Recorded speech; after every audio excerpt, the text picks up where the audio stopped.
On the 14th of February, 1981, in the early hours of the morning, Peter O'Toole used a public telephone in the foyer of the Stardust Nightclub in Dublin to place a call to the police. His girlfriend's handbag had been stolen, and he wanted to report the theft.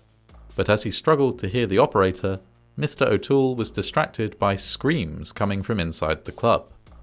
After a moment, he hung up the phone, not knowing at the time that a recording of his call would later become evidence in the investigation into one of the worst disasters ever to take place in Dublin. The building which housed the Stardust Nightclub started life in 1948 as a food factory. After several decades, the owners, the Butterley family, converted the building into a space for social events. The interior was divided up into a pub called the Silver Swan, a restaurant and space for private functions called the Lantern Rooms, and a nightclub called the Stardust. The club was equipped with 2 bars, a dance floor, a stage, and 2 alcoves with inbuilt bank seating. It was a popular night out, particularly for club-goers in their late teens and early 20s.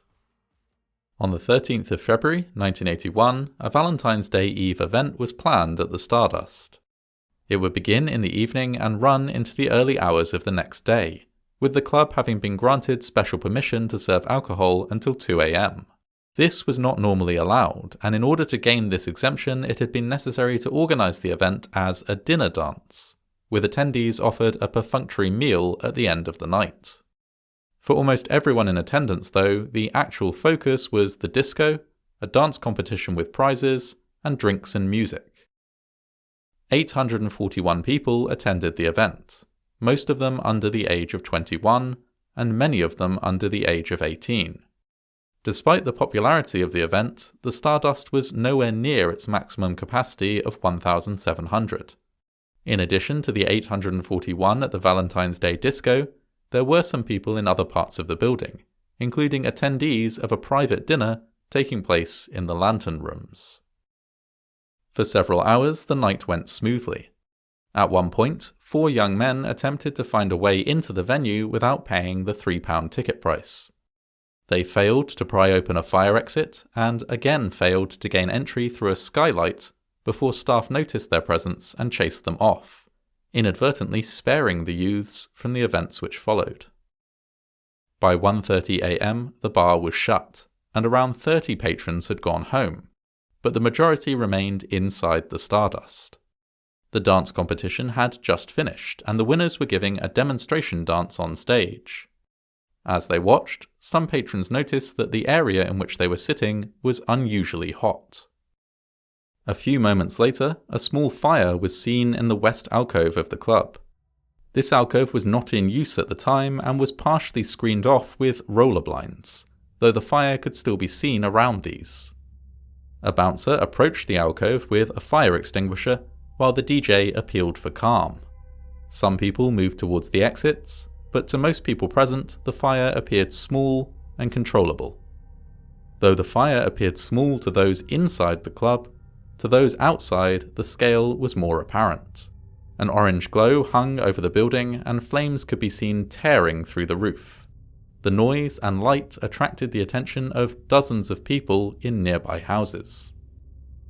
At this point in time, Peter O'Toole was in the foyer, calling the police to report the theft of his girlfriend's handbag. He later recalled hanging up when he heard screaming from inside the club, only for a bouncer to immediately seize the phone and redial 999 to alert the fire service. At 1:45 a.m, the fire, which had appeared small and controllable, suddenly worsened. This happened very rapidly. Within the space of just 10 or 20 seconds, the situation inside the Stardust changed completely. The fire swelled. The bouncer with the fire extinguisher felt his hair singeing and face burning, and abandoned his attempt to fight it. A large portion of the ceiling collapsed, spilling a huge cloud of black smoke into the nightclub. Burning particles rained down on the bench seating in the west alcove, causing the flame to spread rapidly. The fire was later described as jumping from one row of seats to the next. Moments later, the lights failed, plunging the club into darkness. There were several fire exits from the Stardust Nightclub. Indeed, people elsewhere in the building were able to exit quickly and without difficulty. Everyone present at the private dinner in the Lantern Rooms, for example, was able to evacuate. For the young people in the Stardust, however, escape was much more difficult. The club was dark and confusing, with scattered tables and chairs to trip over. As panic gripped the room, some people fell and were inadvertently trampled by others in the race for the exits. Some of those exits were blocked, with cars or bins located too close to the doors for them to fully open. Some fire exits were chained shut when the venue was not in use, but had been unlocked before the disco began. However, the chains had then been draped over the door handles, making them difficult to open and giving the strong impression that they were still locked. Confused and terrified, many people mistook the doors to the toilets for exit doors, and ended up trapped in the toilets at the front of the building. Though there were some windows, in most cases these had been covered on the inside, or barred on the outside. These bars resisted removal. As the fire developed, a fire crew would attempt to remove them using a tow rope and a fire engine, but would be unsuccessful. People from nearby houses flocked to the scene with ladders and other equipment, attempting to break the few accessible windows and pull people to safety. Bouncers fought to stop survivors from running back into the burning building to look for their friends. Staff were unsure whether to open doors to help people escape, or close them to prevent oxygen flooding in and feeding the flames. The fire service arrived on scene. They were able to use the building's water tank to fight the flames, but prioritized entering the building to rescue anyone who might still be alive. At least 20 people were indeed rescued from the toilets at the front of the building, but for many others it was already too late. All in all, 48 people died as a result of the fire, and 214 were injured, many of them seriously. In some cases, it would take months or years for them to make even a partial recovery. An investigation was launched in the days after the fire. It quickly became apparent that there were many issues with the Stardust that had contributed to the death toll. As well as the obstructed fire exits, there had also been flammable carpeting covering some walls, and a large quantity of flammable materials stored in a room near where the fire began. Materials which included cleaning agents, polish, and barrels of cooking oil.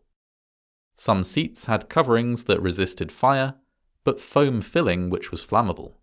Staff had received little or no fire safety training, and in many cases it had not been made clear to them what to do in the event of a large-scale emergency in the building.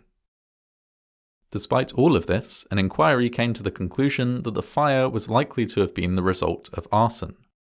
This meant that the owners of the club were not responsible, and did not have to compensate survivors or their families. Indeed, the Butterley family were compensated by the city of Dublin for the damages to their property.